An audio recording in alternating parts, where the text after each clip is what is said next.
To show you this tape. Yeah. Back in 2003, when I ran for president, and you were there to ask me a question at a forum I was doing at Harvard University. So 20 years later, now my turn to ask. Yeah. Let me first play you the tape of you and I 20 years ago. Yeah. Good. Let's get to my question here. Go ahead. Reverend Sharpton, hello. I'm Vivek, and I want to ask you, last week on the show we had Senator Kerry, and this week, and the week before we had Senator Edwards, and my question for you is, of all the Democratic candidates out there, why should I vote for the one with the least political experience? Well, you shouldn't, because I have the most political experience.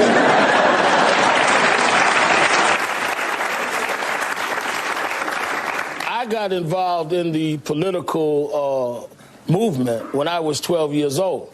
And I've been involved in social policy for the last 30 years. So don't confuse people that have a job with political experience. So 20 years later, now my turn to ask you, of all the Republican candidates out there, why should someone vote for you, the one with the least political experience? And I might add, you've never held office. You've only voted twice. That's correct. In the last few elections. You don't even vote regularly. Yes. And you support Donald Trump, who never held office until he was president. Well, you putting a different standard on me, but I won't even make the racial application there. We vote for you. Listen, at the age of 18, I think you persuaded me on that one, that political experience is not the same as holding office. Oh, to tell you the truth, the reason I came out there, and I was intrigued. Can I put out right-wing press that Sharpton converted a young, well, I don't want to take credit for to believe outside of political experience? You know, I'm going to tell you the truth. One of the things, I'll even give you one more for you, okay? You were the only anti-war candidate back then. I was against the Iraq War. As I recall, you were the only anti-war candidate in either party. Well, guess what? Tables turn now. I'm the only true anti-war candidate in either political party now when it comes to Ukraine. I believe in America First policies. I think this Ukraine war does not advance American interests. I was the only person with the courage to say that on the Republican debate stage last week. The real war I would take on is the war against the administrative state, the shadow government here at home. I think the people who we elect to run the government, once again, ought to be the people who actually run the government, not the cancerous bureaucrats in Washington, D.C.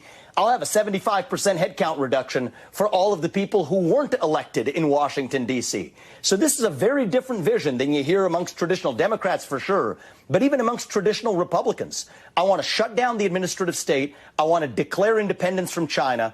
I want to grow our economy by drilling and fracking and embracing energy. And I want to revive national pride in this country.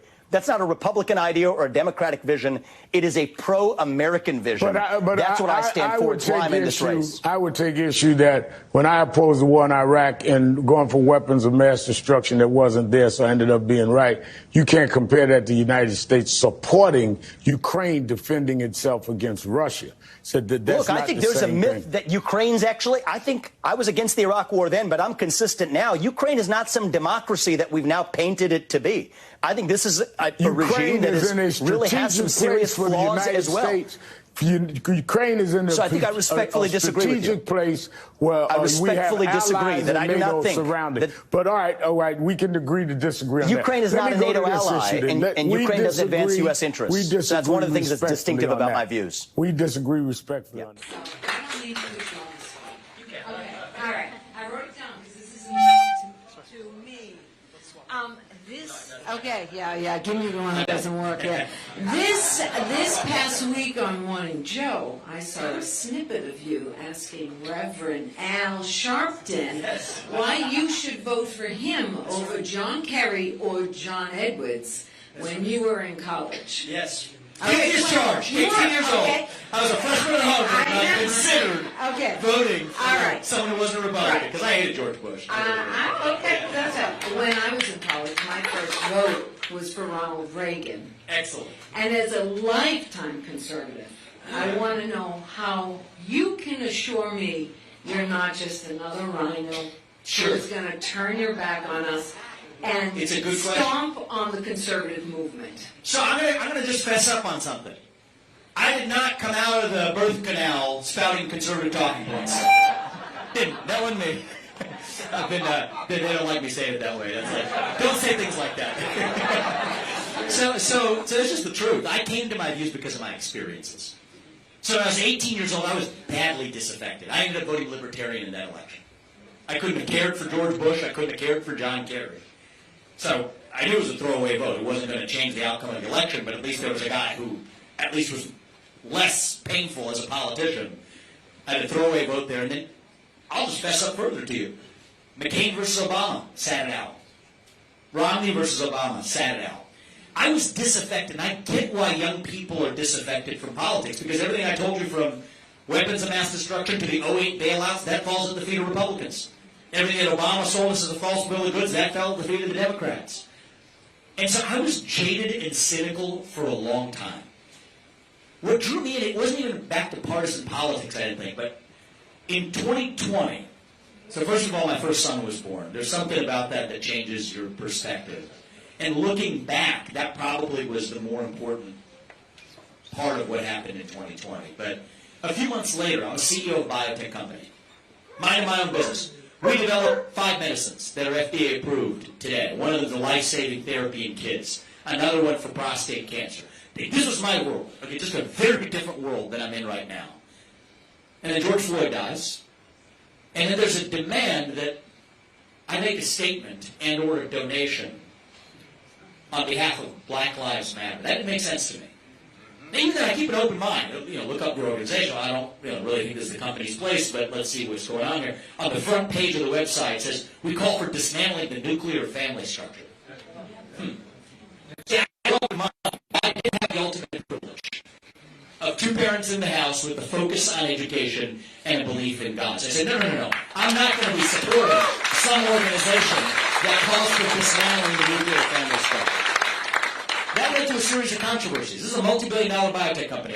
So the most prominent investors in the world are behind me in this adventure. I'm in my 30s. High profiles. I ended up making a decision. 6 months later, multiple advisors to my company resign when I write an op-ed in the Wall Street Journal with a former law professor of mine arguing that tech companies cannot do the government's bidding when they're censoring speech through the back door that government pressures them to do. That's a familiar argument now. As the first person to make that argument, multiple advisors to my company resigned within 72 hours of writing that. So I had to face a choice. Right? The easy thing to do is you just recite chapter and verse. It's a pretty good seat for me to be in. The CEO of a big company as a young guy. I could do that and do what's actually going to keep my company out of trouble, or I could speak my mind openly as a citizen. I chose to step down from my job as a biotech CEO. I wrote Woke Inc., published it at a time when most people in our movement didn't heard the word woke yet. And I was unleashed. I was free to speak my mind as a citizen. I still didn't care for partisan politics. I started donating to Republicans for a while, then I stopped that too. They disappointed me. Look at what happens election after election. And then decided that, I'm not just going to be a bystander on this. Last year, actually, I founded a company called Strive, a little bit further than just over a year ago. Founded Strive to compete with BlackRock and State Street and Vanguard. These companies are, by the way, for those of you who don't know it, they're using your money, our money, to vote for these politicized agendas in corporate America's boardrooms that you don't even know about with your 401k accounts. So I don't believe in just sitting around and complaining. I wrote a couple books about it. But I said, I'm going to solve that problem. I started a company that said, you know what? We're going to offer an alternative. Offer the same kinds of index funds, but going to tell those companies knock it off with the progressive politics and focus on shareholder value by making products and services. So I believe in solving problems, and I didn't think it was going to be through partisan politics. Even a year ago, if you asked me, would I be running for U.S. president right now? I said, that's crazy. I did have a mission. We were successful with Strive, which, by the way, just crossed $1 billion in assets under management in a year of launching its first fund. That's twice as fast as it took for J.P. Morgan to get to the same place. So I believe it's picking my battles, succeeding, and winning. But last November, what do we see? The red wave that never came. The red trickle. Why? I think I have a good sense for why, actually. See, so far, have I talked about Joe Biden? No, I've not. Have I talked about the radical Democrats and the Democrat Party? No, I have not. Because you know what? That's just a symptom. They're puppets. Joe Biden isn't even really the president of the United States in any meaningful sense of the word. He's not running the show. It's the managerial class that's putting him up as a puppet. They're not going to let him run against me either, by the way. The moment I'm the nominee, they're going to trot out their next puppet. Michelle Obama